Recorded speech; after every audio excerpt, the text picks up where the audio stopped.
तमिलनाडु के मुख्यमंत्री विजय इन दिनों पूरे देश की राजनीति में चर्चा का विषय बने हुए हैं। कभी साउथ सिनेमा के सुपरस्टार रहे विजय अब राजनीति में भी अपनी अलग पहचान बना चुके हैं। मुख्यमंत्री बनने के बाद उनका पहला दिल्ली दौरा हुआ और इस दौरे ने कई राजनीतिक चर्चाओं को जन्म दे दिया है।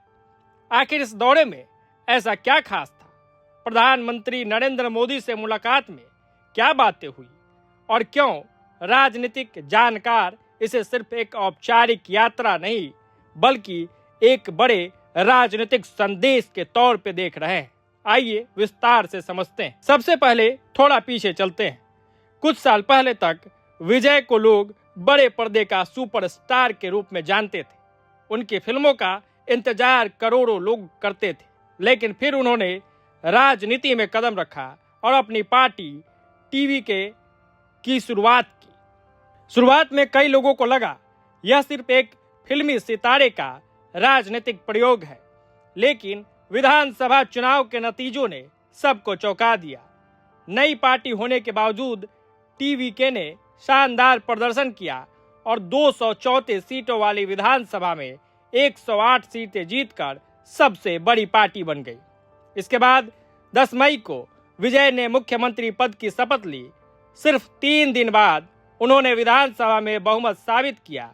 उनके पक्ष में 144 वोट पड़े, जबकि विरोध में सिर्फ 22 वोट पड़े। यानी अभिनेता से नेता बने विजय ने बहुत कम समय में तमिलनाडु की राजनीति में अपनी मजबूत जगह बना ली। अब बात करते हैं उनके पहले दिल्ली दौरे की। एएनआई के रिपोर्ट के मुताबिक 27 मई को विजय दिल्ली पहुंचे। मुख्यमंत्री बनने के बाद यह उनकी पहली आधिकारिक दिल्ली यात्रा थी। राजधानी पहुंचने पर तमिलनाडु हाउस में उनका स्वागत किया गया और उन्हें गार्ड ऑफ ऑनर दिया गया। लेकिन असली चर्चा तब शुरू हुई जब वह प्रधानमंत्री नरेंद्र मोदी से मिलने पहुंचे। राजनीतिक गलियारों में इस मुलाकात को लेकर काफी उत्सुकता थी। सभी की नजर इस बात पर थी कि एक नए मुख्यमंत्री और प्रधानमंत्री के बीच पहली मुलाकात कैसी रहती है। हालांकि यह बैठक उम्मीद से काफी छोटी रही। रिपोर्ट्स के मुताबिक मुलाकात करीब 10 मिनट तक ही चली। बैठक भले ही छोटी रही हो, लेकिन विजय अपने साथ तमिलनाडु के कई अहम मुद्दे लेकर पहुंचे थे। उन्होंने प्रधानमंत्री को एक ज्ञापन सौंपा जिसमें राज्य से जुड़े कई महत्वपूर्ण विषय शामिल थे। सबसे पहले उन्होंने तमिल मछुआरों का मुद्दा उठाया। विजय ने कहा, श्रीलंका की नौसेना लगातार भारतीय मछुआरों को गिरफ्तार कर रही है। कई मछुआरे अभी भी हिरासत में हैं और उनकी सैकड़ों नावें जब्त हैं। उन्होंने केंद्र सरकार से इस मामले में तत्काल हस्तक्षेप करने और मछुआरों की सुरक्षित वापसी सुनिश्चित कराने की मांग की। इसके बाद उन्होंने मेकेदातु बांध परियोजना का मुद्दा उठाया।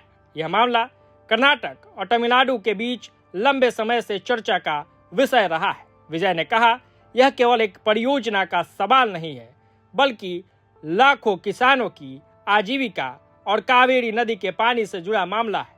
इसलिए तमिलनाडु की सहमति के बिना इस परियोजना को आगे नहीं बढ़ाया जाना चाहिए। उन्होंने तमिल संस्कृति और पहचान से जुड़े मुद्दे पर भी अपनी बात रखी। विजय ने कहा, तमिलनाडु के सरकारी कार्यक्रमों में राज्य गीत तमिल थाई वाजतू को पहले की तरह सम्मान और प्राथमिकता मिलती रहनी चाहिए। इसके अलावा उन्होंने राज्य के विकास के लिए केंद्र से अधिक आर्थिक सहायता, बुनियादी ढांचा परियोजना की मंजूरी और लंबित योजनाओं को जल्द पूरा करने की मांग भी की। मुलाकात के दौरान विजय ने पीएम मोदी को एक विशेष बात के लिए धन्यवाद भी दिया। उन्होंने अनाई मंगलम त्रामपत्रों की नीदरलैंड्स से भारत वापस लाने के लिए केंद्र सरकार की सराहना की और कहा कि यह तमिल इतिहास और संस्कृति के लिए महत्वपूर्ण कदम है। लेकिन विजय का दिल्ली दौरा सिर्फ प्रधानमंत्री से मुलाकात तक सीमित नहीं रहा। उन्होंने कांग्रेस की वरिष्ठ नेता सोनिया गांधी, लोकसभा में विपक्ष के नेता राहुल गांधी और कांग्रेस अध्यक्ष मल्लिकार्जुन खड़गे से भी मुलाकात की। इसके अलावा वामपंथी दलों और आईयूएमएल के नेताओं के साथ भी उनकी बैठकें हुई। यही नहीं, उन्होंने उपराष्ट्रपति सीपी राधाकृष्णन, गृह मंत्री अमित शाह और वित्त मंत्री निर्मला सीतारमण से भी मुलाकात की। यानी उन्होंने सत्ता और विपक्ष दोनों के नेताओं से संवाद स्थापित किया। राजनीतिक विश्लेषकों का मानना है कि यह केवल शिष्टाचार मुलाकातें नहीं थी। इसके जरिए विजय ने यह संकेत दिया है कि वह सिर्फ तमिलनाडु की राजनीति तक सीमित नहीं रहना चाहते, बल्कि राष्ट्रीय राजनीति में भी अपनी भूमिका को मजबूत करना चाहते हैं। अब बड़ा सवाल यह है, क्या विजय आने वाले वर्षों में राष्ट्रीय स्तर पर एक बड़ी राजनीतिक ताकत बन सकते हैं?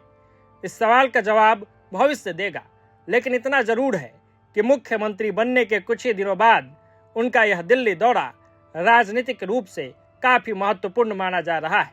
उन्होंने एक तरफ अपने राज्य के मुद्दों को मजबूती से उठाया, तो दूसरी तरफ देश के लगभग हर बड़े राजनीतिक धर्रे से संवाद भी स्थापित किया। यही वजह है कि विजय का यह दौरा सिर्फ एक मुख्यमंत्री की दिल्ली यात्रा नहीं, बल्कि राष्ट्रीय राजनीति में उनके बढ़ते प्रभाव का संकेत माना जा रहा है। अब देखना होगा कि केंद्र सरकार उनकी मांगों पर क्या कदम उठाती है और आने वाले समय में विजय की राजनीति किस दिशा में आगे बढ़ती है।